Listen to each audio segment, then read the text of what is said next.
fan-freaking-tastic. Love it. And then PA, Paul Allen, calling the games. Just mute your TV and have your phone next to you and listen to PA call the games while you watch it on the TV. That is the best way to experience any and every Minnesota Vikings game. So I just wanted to pass that along. Give it a try sometime. Let me know how much you dig it, or if you don't dig it.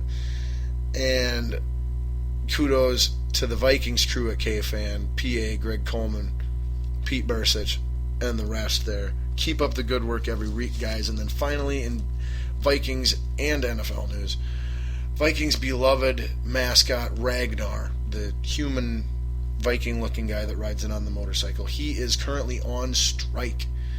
He decided that he wanted a raise. He was getting like $1,500 a game, to show up and have free tickets and be on the field and, that stuff. They said they weren't going to give him any, that I want to say they said that like they might be reducing his role or something like that. So he said, I want a raise, and I want $20,000 a game, going from $1,500 to $20,000 a game. Vikings laughed and said, no. So if you're wondering where Ragnar, the Viking mascot, is, he's on strike, holding out for a bigger contract, more money, and there's no chance of it happening, and you may not and won't ever see him again as a part of a Vikings game. If that is the case, thank you, Ragnar, if you are listening, for all your past service to the Vikings organization and the Vikings fan base. You were, without a doubt, always appreciated, and lots of people got entertainment from you on a regular basis, and we are always thankful for that. All right, Balls on Fire, longest edition ever, put out. Okay, and now everything else is basically quickies because, that's the same. I make the same mistake every week on this show. Oh, jeez. All right, well, let's go. Let's see. Let's not keep it with football. Let's switch it up. All right, let's get in some quickies here. So we're done with the NFL. Cross that off of the list. Some quickies. NHL. We are currently in the preseason of the NHL season, and the regular season starts a week from right freaking now. That's right, the NHL regular season, the hockey regular season starts a week from right now. I believe there are somewhere between 3 to 5 games that day. I think it's 3. But my and possibly your Minnesota Wild will have their first game, as a lot of the league will have their first game then, on Thursday next week. Thursday, October 8th, and the Wild will open their season against the Colorado Avalanche. Great rivalry game, way to start off the season for the Wild. And so, like I said, next week on the show, you will be getting my 2015-2016 NHL preview extravaganza. I've never made hockey predictions before in my life, so should be... Yeah, okay. Moving on, all right, in the NBA, their season starts not considerably later, but a few weeks later, 2 to 3 weeks later. That season will be beginning on October 27th, and the T-Wolves, I believe, start theirs on October 28th, so at the end of this coming month. A little bit of NBA injury news. Derrick Rose took an elbow to the face in practice or training camp the other day. He had to have surgery. Was feared that he would be out 4 to 10 weeks. It is sounding that as if he will be able to resume basketball activities in a 2-week period. So good news for Derrick Rose and the Chicago Bulls. However, don't get too excited. It will not last long, as there are 3 things in life that you can count on: death, taxes, and Derrick Rose injuries. All right. Staying with basketball, but moving leagues, the WNBA finals are almost upon us. We have determined the 2 teams that will contend for this year's WNBA Finals Championship, and those 2 teams are your Minnesota Lynx, that's right, looking for yet another championship, versus the Indiana Fever, who upset the Chicago Sky in round 1, and this year's MVP, Ella Belladonna, or whatever her name is, I'm pretty sure it's something like that. And then in the Eastern Conference Finals, they beat the number 1 seed in all of basketball, New York Liberty, to advance to the finals. So the Indiana Fever, the Eastern Conference was the best conference by far in WNBA this season. Almost every team had a winning record, was a good team. West was not. Quite the opposite. Kind of like mirror images of real life. It's like the bizarro world there. But so you got to think that Indiana, going into this, maybe a little more hungry, maybe a little more battle-tested, gonna be rested as both teams are determined now, and the finals don't start until Sunday. The good thing for the Minnesota Lynx is that with Indiana beating New York, the Minnesota Lynx will have home court advantage in the NBA Finals, as the Lynx were the second best team in all of basketball this year behind the New York Liberty. So if New York would have won the series in Game 3 against Indiana, they would have had home court advantage in the finals. But since Indiana upset them, the Lynx have home court advantage. That could prove to be huge. Our fan base, our Lynx fans here in Minnesota are fantastic, amazing fans that definitely make a difference and have an impact on a sporting event. So hopefully the Lynx will be able to utilize that home court advantage and win yet another WNBA title. However, if the Indiana Fever should pull off their third of 3 upsets here in this playoffs, they will have certainly done everything that they could have possibly done to earn it and deserve it without any question whatsoever. All right, now moving the quickies along to NASCAR. That's right, we are in the first 2 rounds, basically, of the chase for the Sprint Cup in the NASCAR season. Their playoffs are upon us. Last week, in their first race of the, I believe, 4-race tournament, Matt Kenseth was the winner in New Hampshire. He ended up beating Kevin Harvick because Kevin Harvick ran out of gas with like 3 laps to go. Otherwise, Kevin Harvick would have likely been your winner. Instead, he ended up like somewhere around 20th or something like that. But he's still fairly up there in the Cup point standings at the moment. And then next week, after this next week race, the field will get cut down. I'm not sure how much, but I know that this playoff field here will get cut down after this next week's race, and based off of the cumulative points then at that point.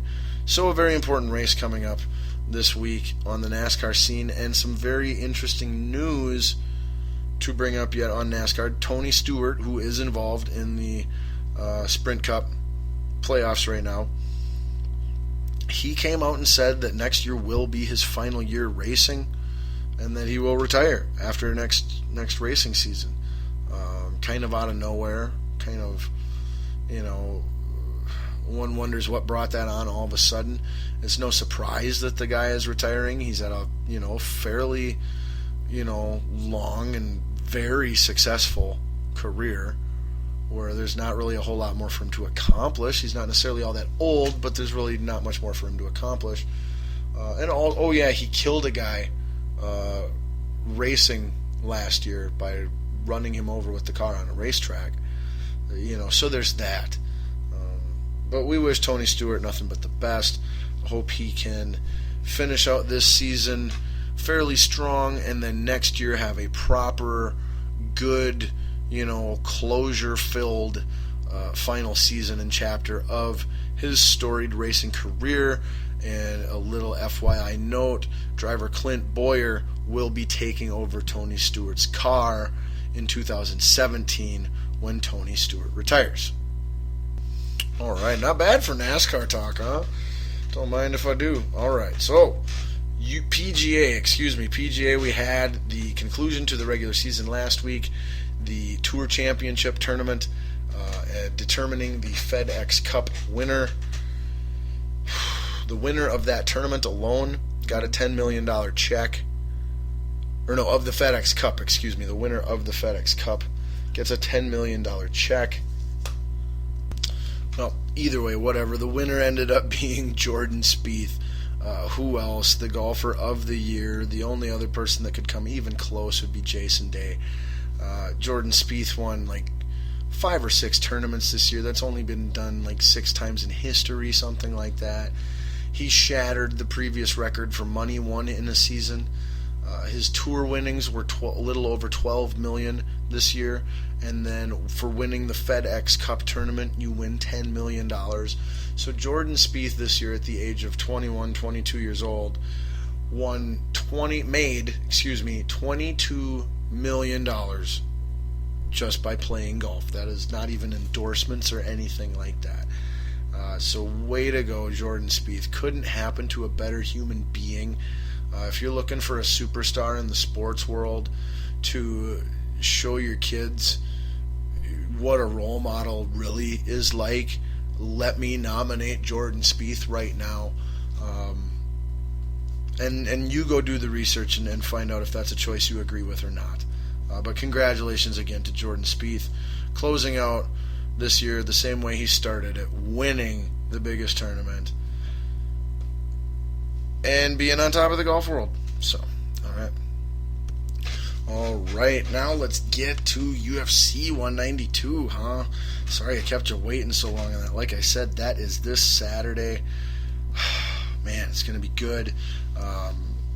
Quick in related UFC news, John Bones Jones, former champ, who had his title stripped from him months ago, reached a plea agreement in his traffic case where he entered a guilty plea to a felony charge. He will not receive any jail time. He has 18 months of probation to satisfy the terms of, and he is indefinitely suspended from the UFC. Dana White has come out and said that he will review all the terms of his, court ruling or whatever regarding the matter and work with that to determine when or if he should return to fighting.